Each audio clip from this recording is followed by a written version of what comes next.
A ghost lives here. A ghost definitely lives here.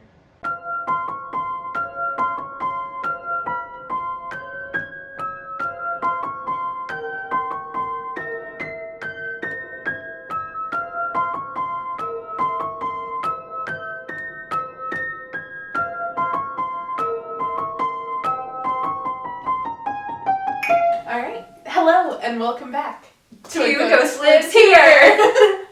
We've been a little out of sync today on this. But to be fair, we've never done it together. Yeah, no, we haven't. So we're still learning. We're trying something new. Yeah, it's fine. But this is our second mini-sode for this October. Yeah. Our favorite month, the spooky month, the haunted month, the ghostly month. The month where my other half was born.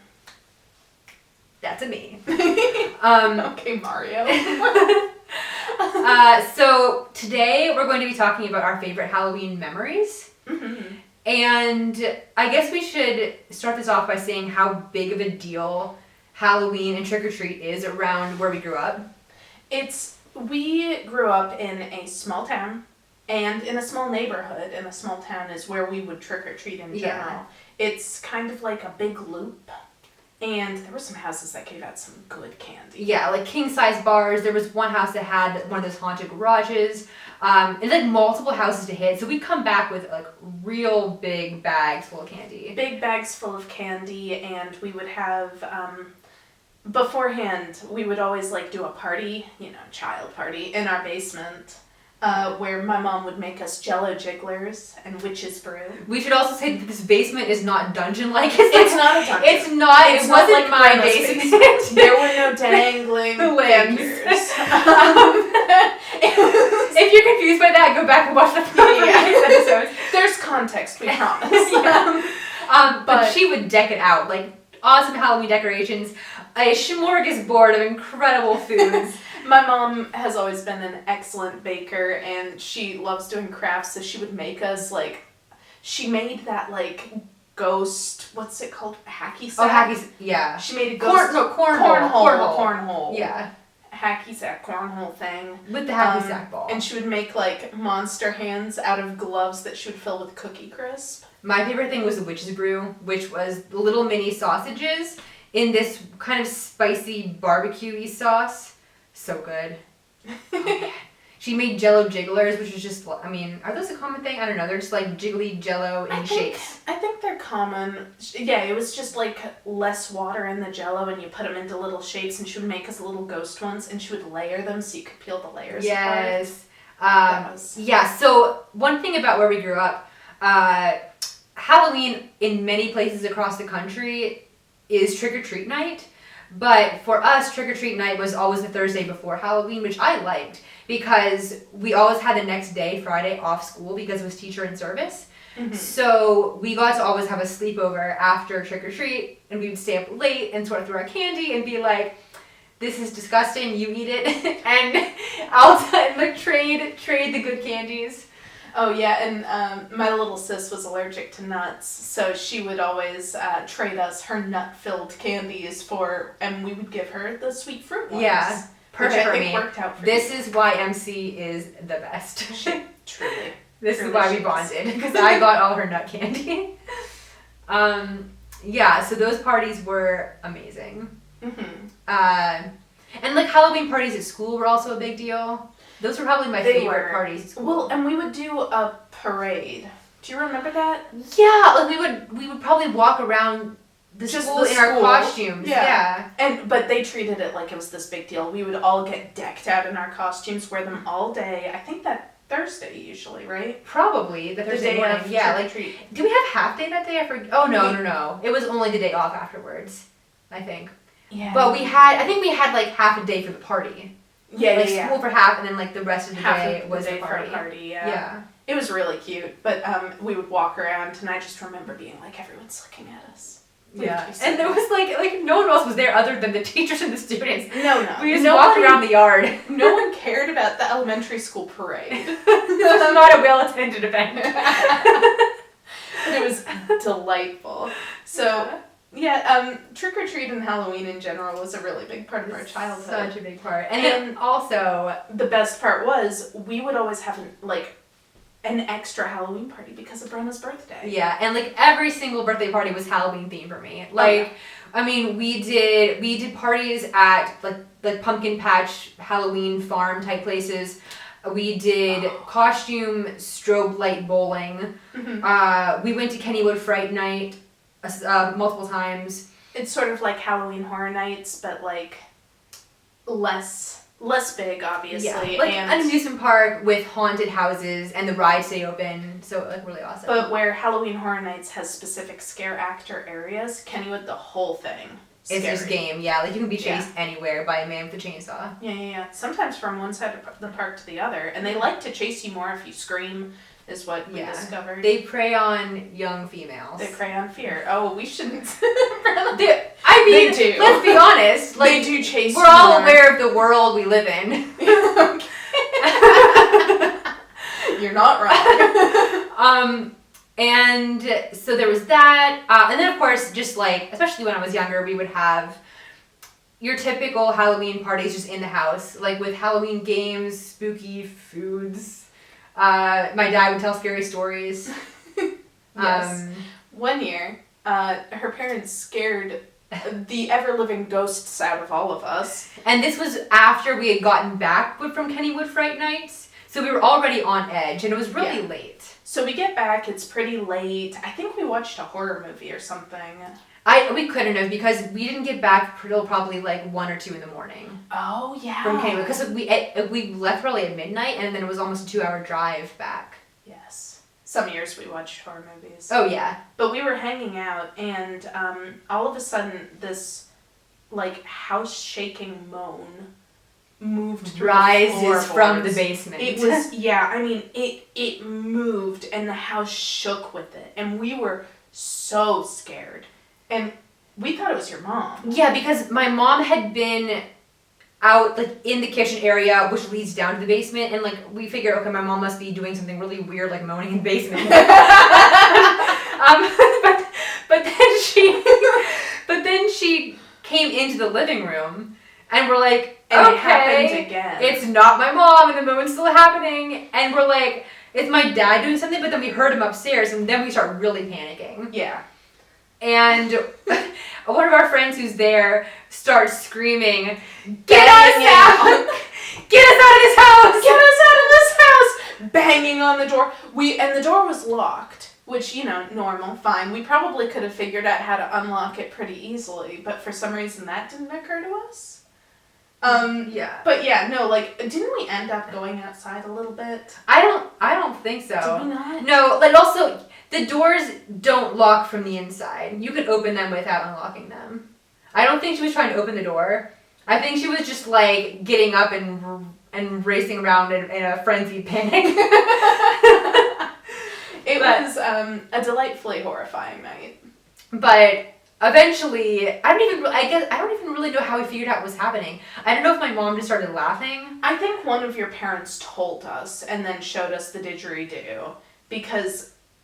Yeah, because did we explain this? My dad was playing a didgeridoo. Oh yeah, and it was hooked up upstairs into some microphone, and the speakers were in the basement, and the didgeridoo has just never been the same. To be fair, the didgeridoo has not been a warming presence in my life ever. Brenna has a lot of didgeridoo themed trauma. Yeah, it's been a recurring traumatic experience throughout a lot of periods of my life. Not a fan of the instrument, but that was particularly haunting. And but to be fair, that was one of the best Halloween memories. Oh, it's one of the best Halloween memories, and like, it was so long ago that my memories, I think, have made it worse in my mind too, because like, I look back at it and I'm just like, that was terrifying. And see, I look back at it and I just remember thinking it was hilarious. Like, maybe that's because I'm so used to it. Like, that was a real common thing in my life, was just to be traumatized. But I mean, I was scared briefly in the moment, and then I think I quickly caught on, probably because I knew my parents well. So I was just like, this is nothing. Like, they're messing with us for some reason. But for a second there, I was like, what is happening? I remember being pretty nervous, but I also remember feeling pretty safe, because we knew your parents were right upstairs, so like, if we were being haunted by the ghost of an old man who was like making the house shake, we'd be fine. And they were acting like they didn't know what was happening, but they weren't terrified to the point where they thought we were in immediate danger. Yes. They were just like, what's going on? What is that? I'm like, yeah, the house you should probably be more scared of this. But you know, the one friend who was like screaming, get us out! It affected some of us more than others. Yeah, delightful. I cherish those memories. Yeah. So that's probably some of our best. Yeah, I think that might be my favorite. Although I do also remember another one of your Halloween parties when you mentioned the like mazes. We went to the one that was like hay bales. The crawl through one. The crawl through one. And I think that's Port Farms. I think that's like in Edinburgh, so it's not that far. Ooh. But see, they told us when we were there, they were like, oh yeah, if you see red eyes in the dark, run. And that, you know, they said that to scare us. That was the day I learned, not only am I a little bit claustrophobic, I'm a little bit of a wimp. Because I started going through there, and it was hay bales piled up, and then with hay bales on top, so you had to like crawl through. Yeah, and it's pitch black pretty much. Pitch black. There were a couple openings where we could pop up and stand to get air finally. But oh boy, it was pretty spooky. I remember I got so scared at some point that I just like kind of froze, and people had to be like, "Please keep going." Yeah, and I mean, you're subjecting everyone else to like being held up by you if you stop. And that's a lot of pressure. And back then we were small and it felt huge. I'm not sure how big it actually was. I don't think it was as big. In my memories, it was this like entire huge building filled with this maze, and we could have gotten lost and died. I bet it was like one route. It was probably, I think there were a couple turns where it was a dead end, but I think it was really small and you could easily just get back onto the main path. Yeah. Because they couldn't like trap kids and stay out. Like they would have a lawsuit on their hands. But in my memories, I still think about those red eyes and like, because they told us about it. So that, the memory of them telling me that gets mixed with the memory of going through that maze and being so scared to see them that I'm like, I bet I saw red eyes. Yeah. Oh man. I know I didn't. That farm was so great. That was a really good memory. Yeah. Yeah. So those are our Halloween. Those are our happy Halloween memories. Some of the best ones. Oh, I'm so glad it's October. I am too. Oh, I'm so glad we live in a world filled with Octobers. Precious.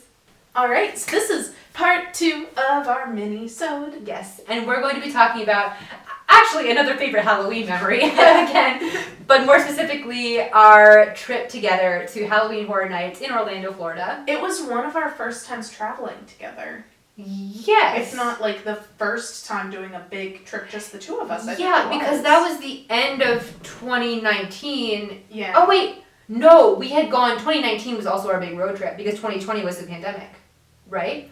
Wait a second. No, we went during the pandemic on the road trip. So yeah, it was our very first big trip, just the two of us. Yeah.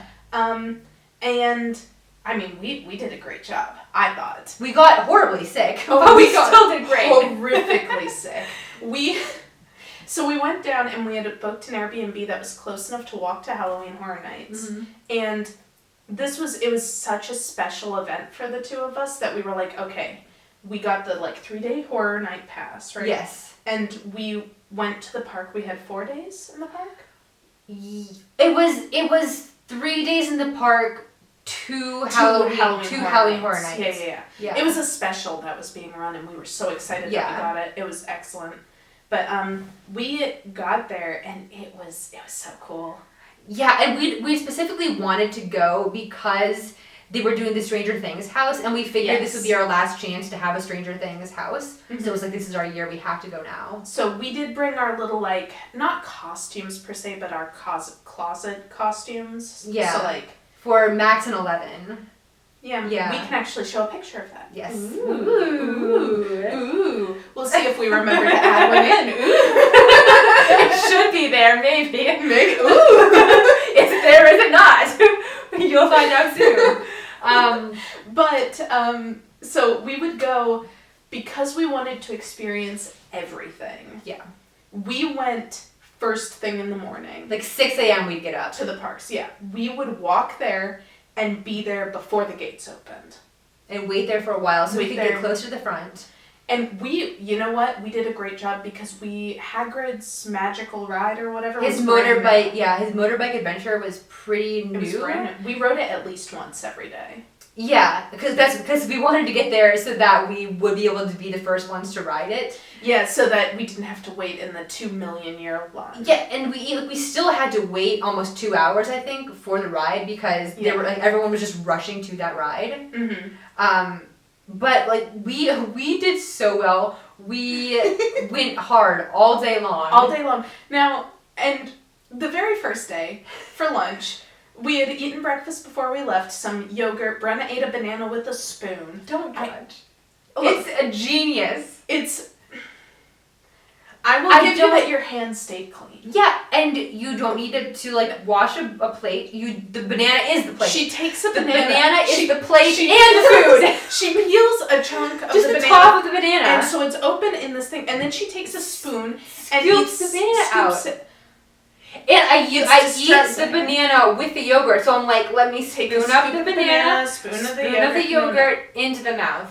Don't even need a plate for it. In your defense, that was when we coined the term chunky coffee, which was my creation. You tell me which one's rational. The banana plate, or oatmeal and coffee. It was oatmeal, but you put a little bit of coffee in it to make it coffee flavored oatmeal. It was delicious. It's not coffee flavored oatmeal. It's oatmeal infested coffee. We call it chunky coffee, and it's a hearty coffee for your mornings. It keeps you going. In the comments, please tell us who you think has the better idea. My idea is subjectively better. Yours is a banana spoon. It's not a banana spoon, it's a banana plate. It's a banana plate, but you use a spoon for the banana. You don't, Brenna, you can just eat the banana. You can just hold the banana. You can even dip the banana in the yogurt. No, because then it's like you have this massive thing and you're trying to dip it and like the peel falls down into the yogurt. Or otherwise you're going to have to hold the peel up while putting the banana down. We have a lot of breakfast opinions. This is not actually relevant to the story. It's very important though. So this is how our day began. We were already really stressed out. So stressed out because Brenna was eating a banana with a spoon. I was eating chunky coffee. It just didn't vibe. But it was great. But we would walk over, wait in the line, get on Hagrid's ride. And so we had to eat lunch in the parks. We could have walked home, but we didn't really want to leave. Yeah. So for that lunch, we went and in like the cafe, we got turkey legs. Right. Neither of us got drinks because we were like, we're not paying that much for a drink. That's insane, ridiculous. Yeah. So we ate turkey legs. We took photos of ourselves eating turkey legs because of course we did. And then we carried on with our day. We rode more rides. We did more fun things. At no point did it occur to us that we should be ingesting liquids. We were just real excited about the rides. And at about 5, they opened up the like pre-lines for Halloween Horror Nights. So we went and we were the very first people in line that first night. We wanted to like wait there to make sure that we could rush to the Stranger Things house, so we had time to do everything. Because we didn't know at the time that we would end up traveling together so much. So kind of in our minds, this was our trip. Yeah. It was kind of our like 25 years of friendship trip. It was kind of like, I don't know, it was a big trip for us. Yeah. So we had to do it right. Yeah. We waited in line. We made friends. We did. We made lots of friends. We made friends who had gone to SCAD. Yeah. Which is awesome because I went to the competing school, Ringling. So we kind of talked about that a bit. We've discovered we have a lot of fun talking to strangers together. Yeah. So it was pretty great. We didn't mind waiting in line. Halloween Horror Nights, fantastic. We scampered around. We hit most of the houses that first night. However, at about, what was it, like 2 a.m.? Oh no, it was probably it was closer to like probably a little before midnight or around midnight is when we kind of like started feeling awful, terrible, and we kind of were just sitting on this. Late. Yeah, we were sitting on this bench, sort of unable to do anything with our bodies, wondering why. And we were like, man, we feel so bad. Maybe we've both gotten horrifically sick this first day. Like something is wrong. Yeah. And then it occurred to us that we had nothing to drink since like 5:30 a.m. And we were in the heat, running around. Existing on a really salty turkey leg. Yeah. So we got some water, and it turns out that does fix your problems. Yeah. When in doubt, drink some water. Yeah, stay hydrated, kids.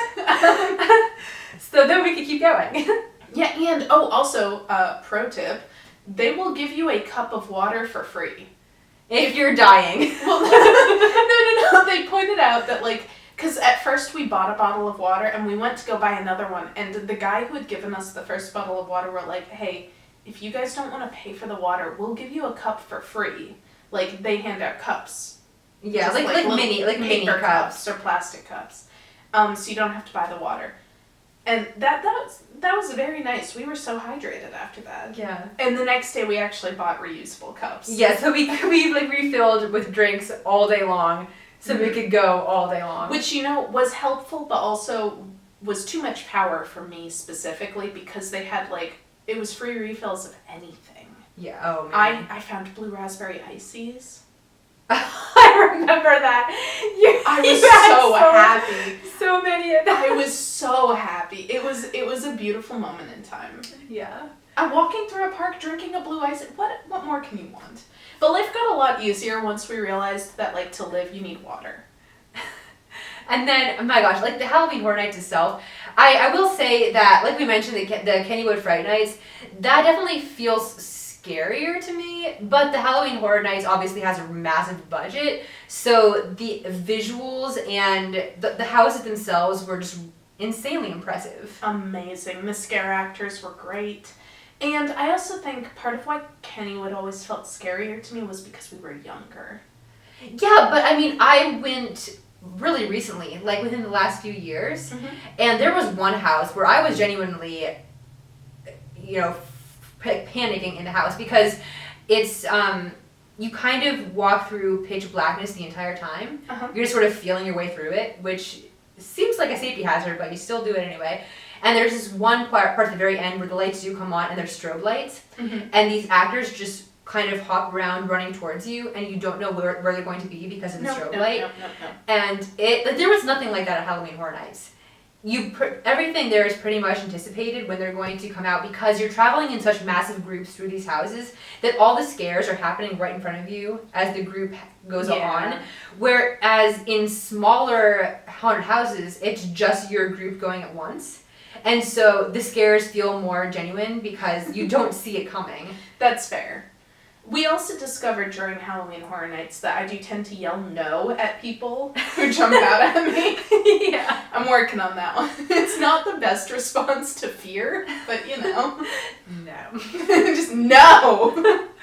But that was an amazing trip, and I'm glad that we got to do something super Halloween-y together. It was so cool and so good, and by the end of it, and I do think this is my fault, because I tend to talk to children.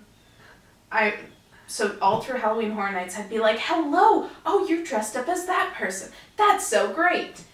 We got so sick.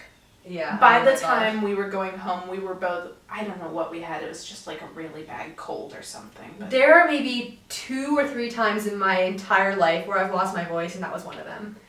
I never lose my voice when I get sick, but that was one of 3, I think. But again, for all 3 days, we were in the park from 6 a.m.